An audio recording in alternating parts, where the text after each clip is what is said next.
Hello everyone, welcome to our YouTube channel. आज आपण पाहणार आहोत वर्ग 8 विषय इंग्रजी चॅप्टर 2.2 द हाऊस बिल्डर या चॅप्टरमधील वॉर्मिंग अप ॲक्टिव्हिटीज. तर चिटचॅट सेक्शनमध्ये आपल्याला काही क्वेश्चन विचारण्यात आलेले आहेत, ते बघू. Make groups and discuss the following, की तुमचे ग्रुप तयार करा आणि खाली दिलेल्या गोष्टींवर चर्चा करा, डिस्कशन करा.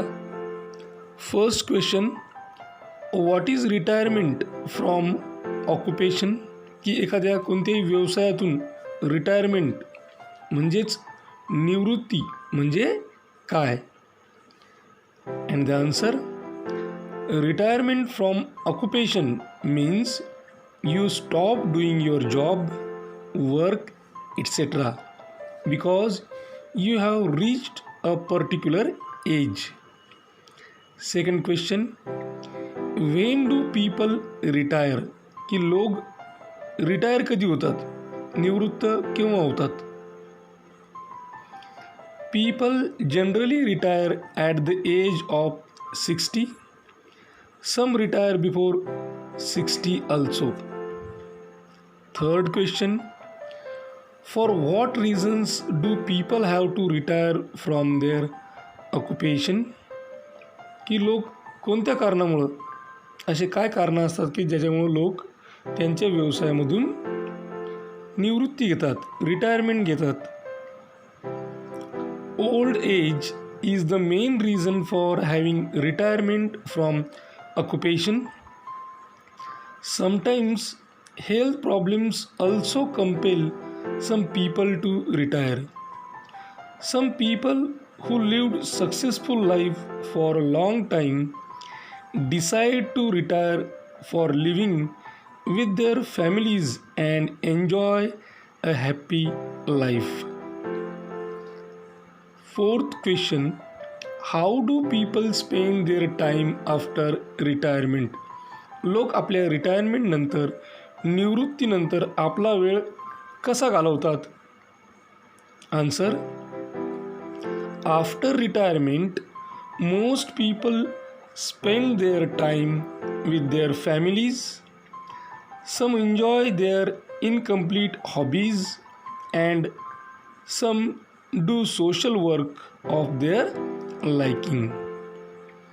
त्यानंतर पहिली ॲक्टिव्हिटी आहे, discuss and match the professionals involved in construction with the work they do. Construction म्हणजे बांधकाम व्यवसायामध्ये असणारे जे काही व्यावसायिक आहेत, ते व्यावसायिक आणि त्यांच्याद्वारे केलं जाणारं काम यांच्या आपल्याला जोड्या जुळवायच्या आहेत. तर सर्वात पहिले आपण कॉलम एमध्ये कोणकोणते प्रोफेशनल्स दिलेले आहेत ते बघूत. एमध्ये फर्स्ट आहे architect, second engineer, third building contractor, fourth carpenter, fifth mason, six Taylor, seventh interior decorator. आता बीमध्ये दिलेलं आहे द वर्क दे डू, ते कोणकोणतं काम करतात, तर ते ऑप्शन आपल्याला दिलेले आहेत. A, makes wooden framework of doors, windows etcetera. B, beautifies the inside of a home. C, does the flooring. D, plans and designs structure. E, ensures structure will be strong and stable. F, builds walls, roof, etc. and plasters. G, supervises construction, employs workers, professionals, etc. Now we'll match the pairs. In column A, first professional is given architect आणि त्यांची जोडी लागते plans and designs structure. Second आहे column एमध्ये engineer, आणि group B मध्ये त्याची जोडी लागते ensures structure will be strong and stable. Third, building contractor, supervises construction, employees, workers, professionals, etc. Fourth, carpenter makes wooden framework of doors, windows, etc. Fifth, mason builds walls, roof, etc. and plasters. Sixth, tiler does the flooring. Seventh, interior decorator beautifies the inside of a home. Second activity, a word can be broken up into units of pronunciation, each having one vowel sound with or without consonant sounds around it.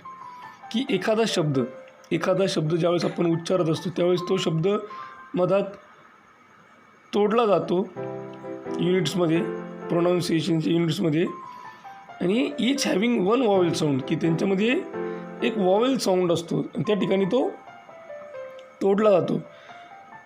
With और without consonant sound around it, तर कधी त्यांच्यासोबत consonant sound असतो, व्यंजनाचा ध्वनी असतो किंवा नसतो.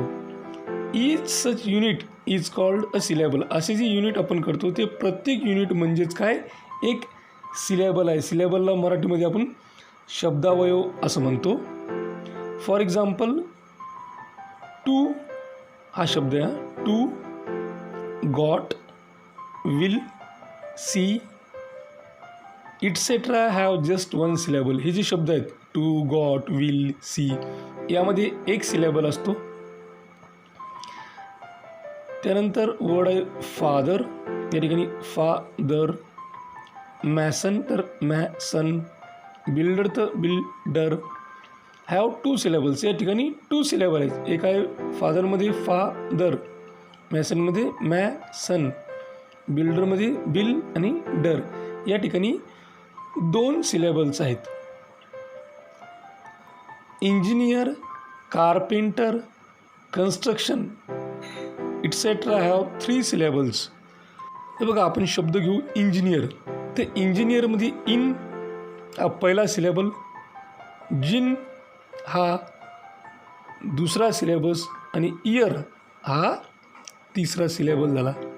कारपेंटरमध्ये पहा, कार पहिला सिलेबल, पेन दुसरा आणि टर तिसरा.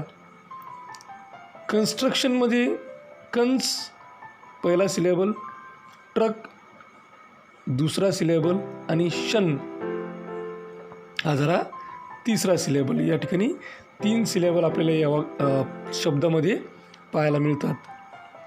Right down names of any 5 of your classmates, की तुमचे कोणतीही 5 वर्गमित्रांची नावं या ठिकाणी लिहायचे. And break them up into syllables, आणि त्यांना त्यांची जी नावं आहेत ते सिलेबल्समध्ये ब्रेक करायचे आहेत. Write down the number of syllables in each of their names, की प्रत्येकाच्या नावात किती सिलेबल्स आहेत ते आपल्याला लिहायचे. तर पहिला आपण आपला वर्गमित्र लिहिला राज. राजमध्ये एकच सिलेबल आहे. त्यानंतर दुसरा दिला आपण राघव, या ठिकाणी राघव 2 सिलेबल आहेत. त्यानंतर तिसरा आहे निर्मला, निर्मला या ठिकाणी 3 सिलेबल आहेत. चौथा आहे राजेश्वरी, तर राजेश्वरीमध्ये 4 सिलेबल आहेत. फिफ्थ आहे पंढरी, तर पंढरीमध्ये 3 सिलेबल आहेत. A syllable is a single unbroken sound of a spoken or written word. Syllable काय आहे तर सिंगल अनब्रोकन साऊंड, एक सिंगल आहे अनब्रोकन, जो साऊंड मधातून तोडला जात नाही. Of a spoken or written word, बोलल्या गेलेला शब्द किंवा लिहिल्या गेलेला शब्दामधला तो एक भाग आहे. syllables usually contain a vowel and accompanying कॉन्सोनंट्स, की बऱ्याच वेळेस सिलेबलमध्ये काय होतं की वॉवेल होतो आणि वॉवेलला जोडून कॉन्सोनंट साऊंड येतो. Sometimes syllables are referred to as the beats of spoken language. कधीकधी या सिलेबलला आपल्या स्पोकन लँग्वेजचे बीट म्हणून सुद्धा ओळखलं जातो किंवा त्यांना त्या संदर्भात किंवा त्यांचा संदर्भ या गोष्टीसाठी दिला जातो. की बघा एखाद्या शब्दाचा उच्चार एक जो काही स्वर आहे, वॉवेल आहे, त्याच्या ध्वनीनं निश्चित होतो. उदाहरणार्थ मॅन या शब्दाचा उच्चार त्यातील ए या स्वरामुळे मॅन असा होतो. MAN आहे तर ए आहे तर त्यामुळे मॅन असा त्याचा उच्चार होतो. म्हणजेच तो एकच सिलेबल आहे. वॉवेल साऊंड एक आहे त्या ठिकाणी तर एकच सिलेबल त्या ठिकाणी आहे. किंवा त्याच्या उच्चाराचा असा एक भाग असतो की ज्याच्यामध्ये एक स्वराचा ध्वनी असतो म्हणजे वॉवेल असतो आणि तो एक शब्दावळ असलेला शब्द असतो. For example pen. पेन एक सिलेबल आहे. डेलिकेट या शब्दात 3 सिलेबल आहेत. डेलिकेट. आता एक सिलेबल असलेले शब्द कोणते आहेत की या ठिकाणी आपण वर सांगितलं की टू, नंतर get, got, will. See 2 syllable असलेले शब्द फादर, मॅसन, बिल्डर. 3 सिलेबल असणारे शब्द इंजिनियर, कार्पेंटर, कन्स्ट्रक्शन. हे या ठिकाणी आपण पाहिले. म्हणजे त्या शब्दामध्ये किती सिलेबल आहेत हे आपल्याला अशा पद्धतीनं ओळखता येते. तर ही होती warming up activity 2.2 the house builder या चॅप्टरची. अशाच प्रकारचे नवनवीन व्हिडिओ पाहण्यासाठी या चॅनलला सबस्क्राईब करा. आमच्या चॅनलचे सर्वच व्हिडिओज ताबडतोब तुमच्यापर्यंत पोहोचण्यासाठी बेल आयकॉन बटनला क्लिक करा. हा व्हिडिओ तुम्हाला आवडला असेल तर लाईक करा. तुमच्या मित्रमैत्रिणींमध्ये, गरजू विद्यार्थ्यांमध्ये जास्तीत जास्त प्रमाणात शेअर करा.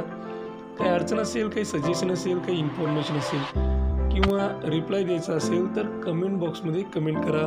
हा व्हिडिओ अत्यंत काळजीपूर्वक आणि सर्वात महत्त्वाची गोष्ट टिल द एंड शेवटपर्यंत पाहिल्याबद्दल तुम्हा सर्वांचे मनापासून आभार.